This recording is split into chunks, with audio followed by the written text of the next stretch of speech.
देखिए, अगर आप रशिया ट्रेवल कर रहे हैं और कुछ ही दिनों में आपकी रशिया की फ्लाइट है, तो इस वीडियो को आपने जरूर देखना है और वीडियो को आपने एंड तक देखना है, क्योंकि जैसा कि आपको पता ही है कि रशिया का जो सा इमिग्रेशन है ना, बहुत ही ज्यादा स्ट्रिक्ट है इंडियन पासपोर्ट होल्डर्स के लिए। क्योंकि जैसे आप इंडिया से रशिया एयरपोर्ट पर पहुंच जाते हैं, उसके बाद आपको इमिग्रेशन काउंटर पर जाना होता है। तो इमिग्रेशन काउंटर पर पहुंचकर सबसे पहले आप वहां पर अपना पासपोर्ट देते हैं और उनको बोर्डिंग पास देते हैं। तो उसके बाद क्या होता है, जो सा रशिया का वहां का इमिग्रेशन ऑफिसर होता है ना, वो दूसरे एक ऑफिसर को बुलाता है और वो ऑफिसर आपको किसी हॉल में लेके जाता है, जिसमें कि आपको वहां पे वेट करने को कहा जाता है। और अगर हम वेटिंग की बात करें, 2 से 3 घंटे तक आपको वहां पे वेट करना पड़ सकता है। और उसके बाद आपकी टर्न आती है, जिसमें कि आपको एक अलग से रूम में लेकर जाया जाता है। और उस रूम में वहां पर एक इमिग्रेशन ऑफिसर होगा, जो कि आपसे बहुत सारी वहां पे क्वेश्चनिंग करेगा। और इसके अलावा वहां पर आपको डॉक्यूमेंट्स भी वहां पर उनको शो करने पड़ेंगे। एंड अगर आप उस इमिग्रेशन ऑफिसर को कंप्लीट डॉक्यूमेंट्स ना दिखा सके, तो बिना किसी क्वेश्चनिंग के आपको एयरपोर्ट से सीधा डिपोर्ट कर दिया जाएगा। और इसके अलावा आपसे वहां पे बहुत सारी क्वेश्चनिंग भी की जाएगी। एंड क्वेश्चनिंग आपके लिए थोड़ी सी हार्ड हो सकती है, बट मैं यहां पर आपको वो क्वेश्चंस बताऊंगा, कौन कौन से आपसे क्वेश्चंस पूछेंगे और आपने उस क्वेश्चन का क्या आंसर देना है। और इसके अलावा आपने अपने साथ कौन कौन से डॉक्यूमेंट्स कैरी करने हैं, क्योंकि अगर आपका एक भी डॉक्यूमेंट मिस हुआ तो आपको वहां पे इमिग्रेशन पे प्रॉब्लम हो सकती है। तो डॉक्यूमेंट्स की आपको यहाँ पे कंप्लीट लिस्ट बताई जाएगी। तो इसीलिए मैं आपको कह रहा हूं, वीडियो को आपने कंप्लीट देखना है, कोई भी पार्ट यहाँ पे स्किप आप बिल्कुल मत करना अगर आप रशिया में ट्रेवल करने जा रहे हैं तो। एंड अगर मैं अपने पर्सनल एक्सपीरियंस की बात करूं, तो मैं अभी तक 8 बारी रशिया ट्रेवल कर चुका हूं। एंड मेरा रशिया का एक्सपीरियंस हर बार बहुत ही बढ़िया रहा है, क्योंकि मैं अपने साथ कंप्लीट डॉक्यूमेंट्स कैरी करता हूं और जो भी वो क्वेश्चंस पूछते हैं ना, उन क्वेश्चंस का मैं कॉन्फिडेंटली उनको आंसर देता हूं। तो इसलिए मेरा रशिया का एक्सपीरियंस बहुत अच्छा है। तो इसलिए मैं अपना एक्सपीरियंस यहाँ पे आपके साथ शेयर कर रहा हूं, जो कि आपके बहुत काम आएगा और जिससे कि आपका इमिग्रेशन 100% क्लियर हो जाएगा। तो सबसे पहले हम बात करते हैं यहाँ पे डॉक्यूमेंट्स की, कि आपने अपने साथ कौन कौन से डॉक्यूमेंट्स कैरी करने हैं। तो सबसे पहला आपका डॉक्यूमेंट है आपका पासपोर्ट, जिसकी वैलिडिटी कम से कम 6 महीने होनी चाहिए। एंड सेकेंड डॉक्यूमेंट है आपकी रिटर्न फ्लाइट टिकट। अब देखिए, जैसे आप इंडिया से बोर्ड करते हैं, तो आप बोर्डिंग पास जब लेंगे ना इंडिया से, तभी आपसे वहां पर रिटर्न फ्लाइट टिकट मांग ली जाएगी। एंड अगर आपके पास उस टाइम रिटर्न फ्लाइट टिकट नहीं होगी, तो आपको बोर्डिंग पास भी वहां पे नहीं दिया जाता। सो इट मींस जो लोग भी रशिया ट्रेवल कर रहे हैं, 99% लोगों के पास तो रिटर्न फ्लाइट टिकट जरूर होगी, क्योंकि तभी उनको वहां पे बोर्डिंग पास मिला होगा। बट 1% अगर हम मान लेते हैं कि इंडिया से आपसे रिटर्न फ्लाइट टिकट नहीं मांगी, बाय मिस्टेक मान सकते हैं, और आप रशिया तक पहुंच गए, बट रशिया इमिग्रेशन पे आपको यहाँ पे रिटर्न फ्लाइट टिकट जरूर दिखानी पड़ेगी।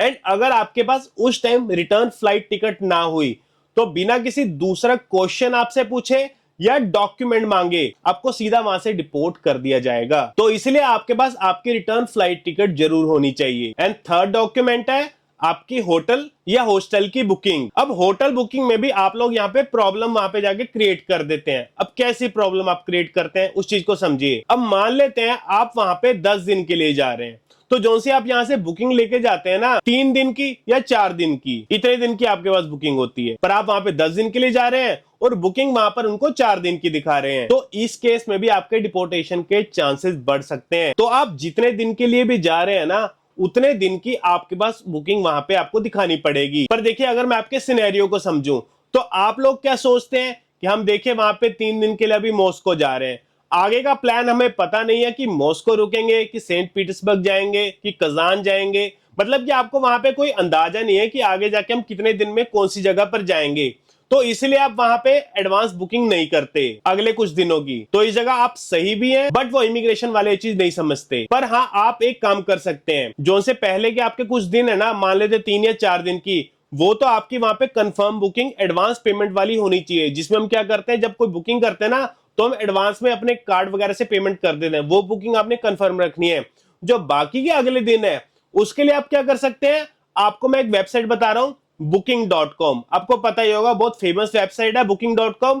वहां पर जाइए, होटल सिलेक्ट करिए जिस होटल में रुकना है, कोई भी सिटी का कर लेना, और उसके बाद जब आप पेमेंट करते हैं ना, वहां पर आपको एक ऑप्शन मिलती है पे एट होटल। तो इस ऑप्शन को जैसे आप सिलेक्ट करेंगे, आपकी बुकिंग वहां पे कंफर्म हो जाएगी। और इसमें होता क्या है, जब आप अपने होटल पहुंच जाते हैं ना, होटल पहुंचकर वहां पर आप उनको कैश पेमेंट कर देते हैं, ना कि आपको एडवांस पेमेंट करनी पड़ती है। तो इस तरीके से भी आप बाकी अगले दिनों की वहां पे बुकिंग उनको दिखा सकते हैं। बट पहले कुछ दिनों की बुकिंग है ना, मान लेते 2 या 4 दिन की, वो आप कंफर्म बुकिंग ही लेके चलना, जिसमें कि उनकी एडवांस पेमेंट पहले से हो रखी हो। और आपने एक और चीज का ध्यान रखना है, फेक होटल या हॉस्टल की बुकिंग मत लेके जाना। अगर आप सोच रहे हो कि हम वहां पे फेक बुकिंग दिखा देंगे, तो भैया एक चीज का ध्यान रखना, ये इमिग्रेशन वाले उस होटल या हॉस्टल जो भी आपने बुक करा होगा ना, वहां पे कॉल करके कंफर्म करेंगे कि आपके नाम की वहां पर बुकिंग है भी कि नहीं। एंड अगर आपकी वहां पे बुकिंग फेक निकली तो बिना कोई सवाल किए आपको वहां से डिपोर्ट कर दिया जाएगा। तो फेक बुकिंग आपने बिल्कुल भी नहीं लेके जानी। तो ये गाइज हो गया आपका यहाँ पे थर्ड डॉक्यूमेंट। एंड गाइज अब हम बात करते हैं यहाँ पे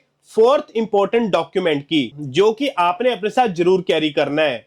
एंड जैसे कि मैंने आपको बताया, 8 बार मैं रशिया ट्रेवल कर चुका हूं और हर बार का मेरा एक्सपीरियंस बहुत ही बढ़िया रहा है। इमिग्रेशन पर मेरे को कोई भी प्रॉब्लम नहीं आई। तो इमिग्रेशन जो सा मेरा स्मूथ होता है ना, इसी डॉक्यूमेंट की वजह से मेरा इमिग्रेशन स्मूथ हो जाता है। और ये फोर्थ डॉक्यूमेंट और जरूरी डॉक्यूमेंट है ट्रैवल इंश्योरेंस। जी हाँ दोस्तों, आप में से बहुत सारे लोगों ने ट्रैवल इंश्योरेंस के बारे में जरूर सुना होगा, बट कभी परचेज नहीं किया होगा इंटरनेशनल ट्रैवल करते वक्त, क्योंकि आप लोग सोचते हो कि इसकी क्या ही जरूरत पड़ेगी। तो भैया एक चीज मैं बता दूं, जब कभी आप रशिया ट्रैवल कर रहे हैं ना, तो आपने अपने साथ ट्रैवल इंश्योरेंस जरूर कैरी करना है। क्योंकि जब आप इमिग्रेशन पर अपना ट्रैवल इंश्योरेंस उनको दिखाते हैं ना, इमिग्रेशन ऑफिसर को, तो आप एक जेन्युइन ट्रैवलर की कैटेगरी में आ जाते हैं, जिससे कि जो सा सामने वाला आपका इमिग्रेशन ऑफिसर है ना, आपको पॉजिटिव तरीके से हैंडल करता है कि वाकई में आप एक जेन्युइन ट्रैवलर हैं। और इसके बाद की जो से आपकी क्वेश्चनिंग होती है ना, बहुत ही ज्यादा कम हो जाती है। तो आपने अपने साथ ट्रैवल इंश्योरेंस जरूर कैरी करना है। एंड अगर आप ट्रैवल इंश्योरेंस बाय करना चाहते हैं, तो मैं आपको अपने मोबाइल की स्क्रीन पे लेके चलता हूं, जिसमें कि आपको लाइव ट्रैवल इंश्योरेंस बाय करने का कंप्लीट प्रोसेस मैं आपको बता देता हूं। So guys, travel insurance buy करने के लिए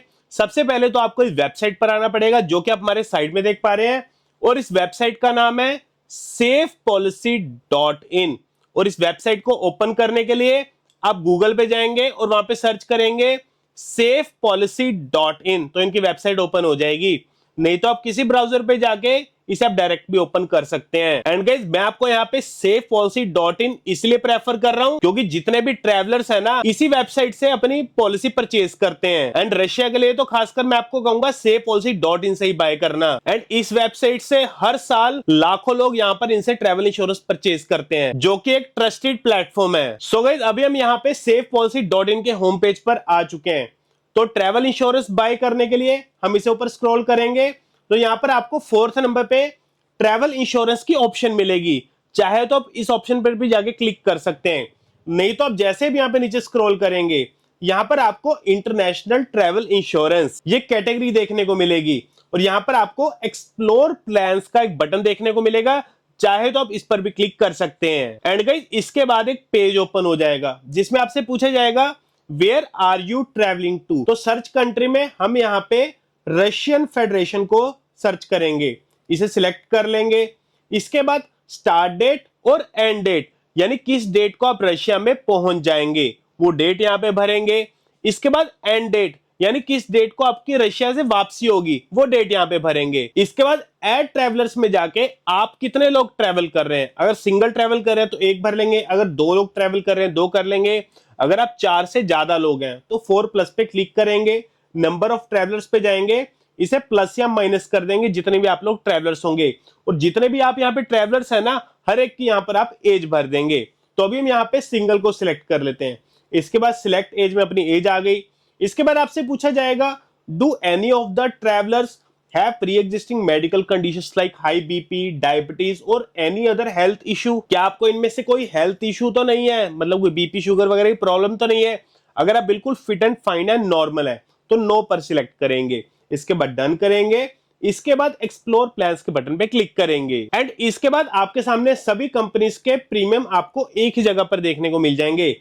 एंड गाइस, जितने भी यहाँ पर कंपनीज है ना, सभी बेस्ट कंपनीज हैं। किसी भी कंपनी की यहाँ पर आप पॉलिसी बाय कर सकते हैं। अब मैं आपको ये नहीं कहूंगा कि आप स्पेसिफिक इसी कंपनी की लीजिए, नहीं, जो भी आप यहाँ पे कंपनी लेना चाहते हैं वो यहाँ पर आप सिलेक्ट कर सकते हैं। बाकी कुछ लोग यहाँ पे जो कंपैरिजन करेंगे ना ज्यादा, वो प्रीमियम पर करेंगे। जैसे कि मेरे केस में मुझे यहाँ पे बजाज जनरल 661 रुपए में मुझे यहाँ पे पॉलिसी दे रहा है, और यहाँ पे इंडसइंड मेरे को 773 रुपए में दे रहा है। मतलब और बाकी कंपनी जैसे आईसीआईसीआई हो गया 1044 रुपए में दे रहा है। मतलब सभी कंपनीज यहाँ पर बेस्ट है। एंड अगर आप प्राइस के अकॉर्डिंग आप लेना चाहते हैं कि जो सी कंपनी आपको सबसे सस्ते में दे रही है उसे भी आप चूज कर सकते हैं। बट अगर आपका किसी कंपनी पे ट्रस्ट है, मान लेते आप आईसीआई लोम्बार्ड पे विश्वास करते हैं, तो आप इसे भी यहाँ पर आप सिलेक्ट कर सकते हैं, क्योंकि ये ट्रैवल इंश्योरेंस आप अकेले इमिग्रेशन क्लियर करने के लिए नहीं ले रहे, ये आपका आगे जाके भी आपके ट्रिप में आपकी मदद करता है। जैसे कि खुदा ना खास्ता अगर आपको कोई मेडिकल इमरजेंसी आ जाए तो जो भी आपका एक्सपेंस होगा ना वो ट्रैवल इंश्योरेंस में कवर होता है। आपका अगर लगेज गुम हो जाता है तब आपको क्लेम मिलता है, पासपोर्ट गुम होने पर भी आपको क्लेम मिलता है, अगर आपकी फ्लाइट कैंसिल हो जाती है तब भी यहाँ पर आप क्लेम ले सकते हैं। मतलब कि आपको यहाँ पे मल्टीपल बेनिफिट्स मिलते हैं ट्रैवल इंश्योरेंस से। तो आप ये किसी भी कंट्री में जा रहे हैं ना, ट्रैवल इंश्योरेंस तो आपने जरूर कैरी करना है। तो अभी हम यहाँ पे फिलहाल इंडसइंड को सिलेक्ट कर लेते हैं। इसके बाद अपने यहाँ पे डिटेल्स भरेंगे। सबसे पहले एंटर फुल नेम, जो भी आपके पासपोर्ट पर नाम होगा ना और स्पेलिंग होगा सेम टू सेम आपने वही भरनी है। इसके बाद जेंडर सिलेक्ट करेंगे, अपनी डेट ऑफ बर्थ भरेंगे, ईमेल आईडी भरेंगे, नेशनलिटी आपकी इंडियन आ जाएगी। सिलेक्ट वीजा टाइप, तो टूरिस्ट वीजा पर यहाँ पे आप सिलेक्ट रहने देंगे। अपना मोबाइल नंबर भरेंगे, इसके बाद कंटिन्यू पर क्लिक करेंगे। इसके बाद मेडिकल हिस्ट्री आएगी जिसमें आप यहाँ पे नो कर देंगे अगर आप बिल्कुल फिट एंड फाइन है तो। इसके बाद डिस्क्लेमर पर टिक मार्क करेंगे, फिर पे नाउ के बटन पे क्लिक करेंगे। इसके बाद आपके सामने मल्टीपल पेमेंट मेथड्स आ जाएंगे, जैसे कि UPI, debit card, net banking, credit card या वॉलेट। इनमें से किसी मेथड से यहाँ पर आप इनकी पेमेंट कर देंगे। एंड गाइस जैसे आप यहाँ पर इनकी पेमेंट कर देंगे, पेमेंट करने के बाद आपसे आपका पासपोर्ट नंबर पूछा जाएगा। अपना पासपोर्ट नंबर एंटर कर देंगे एंड दैट्स इट, आपकी फाइनल सबमिशन हो जाएगी। एंड 2 मिनट बाद ही आपके व्हाट्सएप नंबर पे और आपकी ईमेल आईडी पे आपकी ट्रैवल इंश्योरेंस की पीडीएफ की कॉपी आपको सेंड कर दी जाएगी, जिसके बाद आप किसी भी लोकल कैफे से उसका प्रिंट आउट निकलवा सकते हैं। बाकी अगर आप इसका प्रिंट आउट नहीं भी निकलवाएंगे ना, तो जो सी कॉपी आपके मोबाइल फोन में होगी ना इंश्योरेंस की, वो भी आपकी वैलिड रहेगी। इमिग्रेशन पर आप वो अपने फोन पे भी दिखा सकते हैं। और आपने कोशिश यही करनी है, आपने जो सा ट्रैवल इंश्योरेंस लेना है ना, safepolicy.in के थ्रू ही परचेज करना है, जिससे कि आपके ट्रैवल इंश्योरेंस की ऑथेंटिसिटी बढ़ सकती है। तो गाइस फोर्थ हो गया यहाँ पर आपका ट्रैवल इंश्योरेंस, जो कि आपने safepolicy.in से बाय करना है। एंड फिफ्थ नंबर पे आ जाता है आपका ई वीजा या तो स्टिकर वीजा। बट आज के टाइम पे मोस्टली यहाँ पे लोग ई वीजा पर ट्रेवल कर रहे हैं, तो वीजा तो नेचुरल है आपके पास यहाँ पे होगा ही। एंड जब आप इंडिया से ही बोर्ड करेंगे तभी आपसे वहां पे वीजा मांग लिया जाएगा। तो ये गाइस आपके 5 जरूरी डॉक्यूमेंट है जो कि आपके पास होने चाहिए यहाँ पे। तो ये डॉक्यूमेंट्स मैं आपको यहाँ पे रिपीट कर देता हूँ फिर से। एक तो सबसे पहले जो सा आपका पासपोर्ट है उसकी वैलिडिटी कम से कम 6 मंथ होनी चाहिए।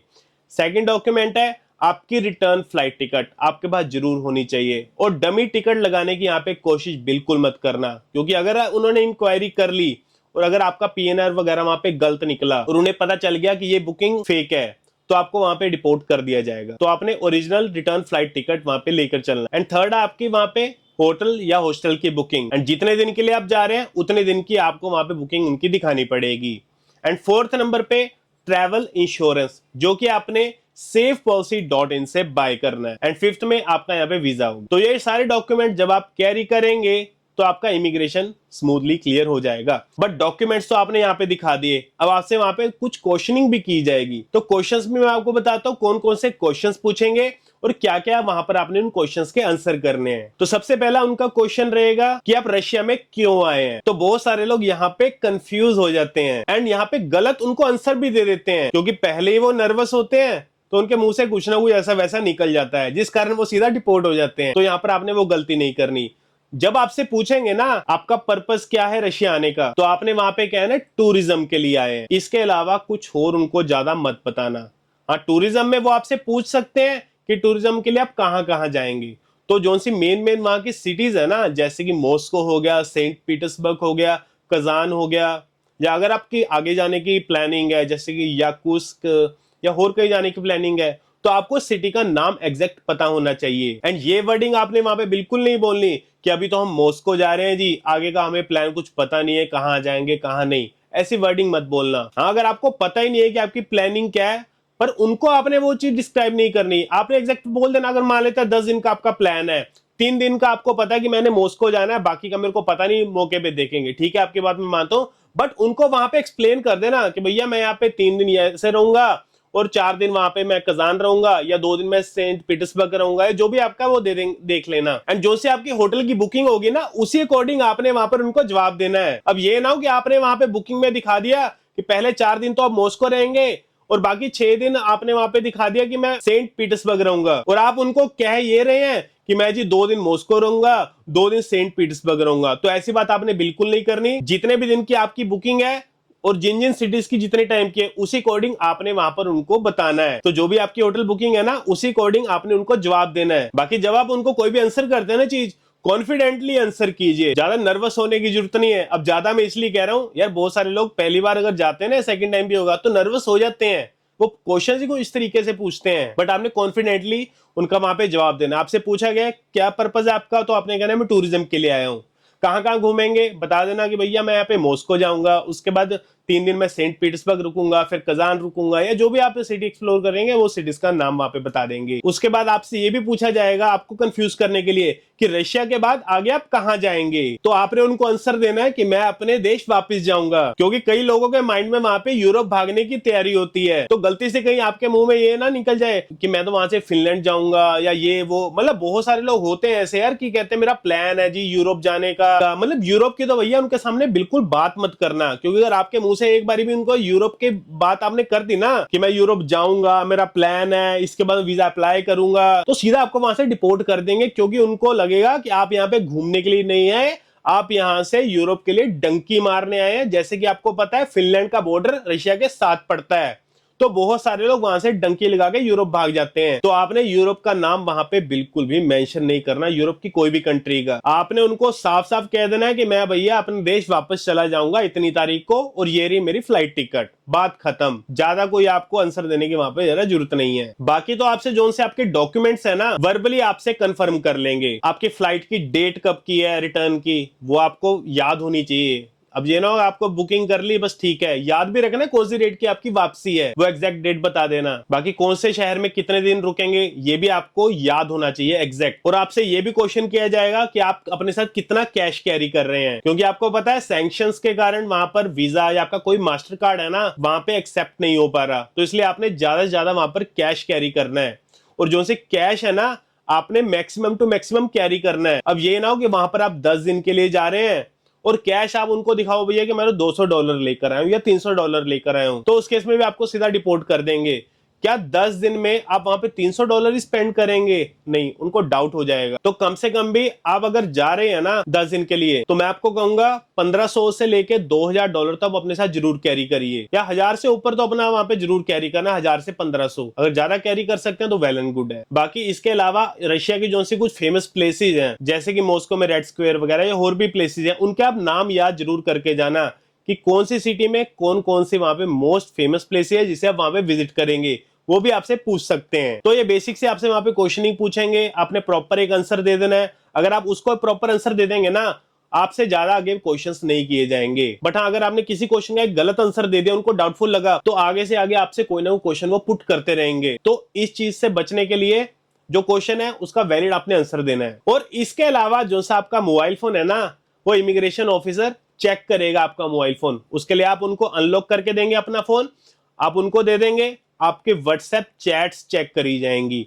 चैट्स में बेसिकली वो क्या चेक करेंगे, यूरोप से रिलेटेड कोई कॉन्टैक्ट तो नहीं है, और अगर होगा तो उसे ओपन करेंगे। ओपन करके देखेंगे कि आपके साथ उनकी क्या क्या बात हुई है, यूरोप जाना है या कैसे जाना है, कोई ऐसा कोई सिस्टम तो नहीं है उसमें। तो इस चीज का ध्यान रखना। कोई भी अगर आपका फ्रेंड यूरोप वगैरह रहता है और अगर आपके उसका नंबर सेव है तो डिलीट कर देना, उस टाइम के लिए फिलहाल डिलीट कर देना, क्योंकि वो आपके लिए प्रॉब्लम क्रिएट कर सकता है। और इसके अलावा हो सकता है आपकी फोटो गैलरी भी चेक करी जाए। बेसिकली उन्होंने देखना कोई यूरोप का मैप तो नहीं है उसमें, कोई यूक्रेन से रिलेटेड कोई ऐसी चीज तो नहीं है, कोई मैप वगैरह, कोई डॉक्यूमेंट ऐसा, कोई भागने का आपके कोई प्लानिंग्स वगैरह। आपकी इंस्टाग्राम प्रोफाइल देखी जाएगी और बकायदा उसमें मैसेंजर चेक किया जाएगा कि किस बंदे से आपकी बात हुई है। मतलब आपकी पर्सनल लाइफ की जो से चैट्स है ना, वो ज्यादा इंटरेस्ट नहीं लेंगे।